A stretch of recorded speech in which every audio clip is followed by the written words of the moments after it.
सुन डोली तोरे डोली जहिया पियावा के घर जाई रे। हई दीवाना वो दिन मर जाई रे। जहिया पियावा के घर जाई रे। हई दीवाना वो दिन मर जाई रे। जानी पूरा गाँव टोला जानी गाँव टोला तोरा ससुरोले खबर जाई रे।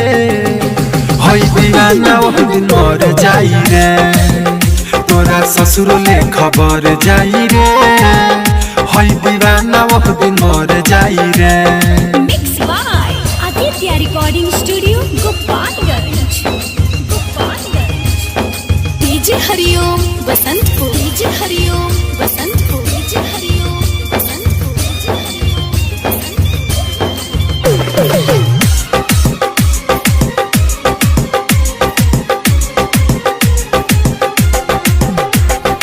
ऐसे सीता मुझे ढोइबे बद में बड़ी पछतइबे। चल जाइब छोड़ी के दुनिया तब ते हुलरवा बहइबे। हाँ ऐसे सीता मुझे ढोइबे बद में बड़ी पछतइबे। चल जाइब छोड़ी के दुनिया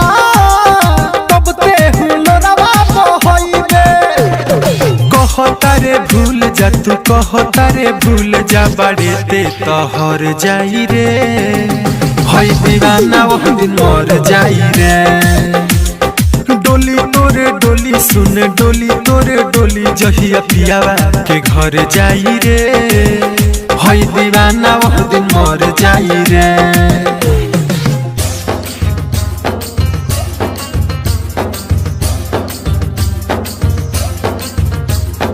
DJ Hariom Basantpur. DJ Hariom Basantpur. DJ Hariom Basantpur. DJ हरिओम।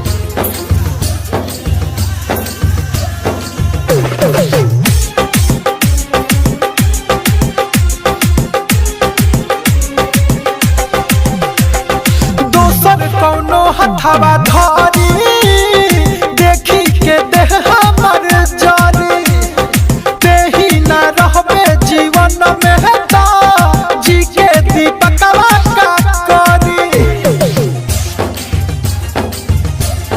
सुनले दोसर कौनो हथवा धारी देखी के देह हमर जारी।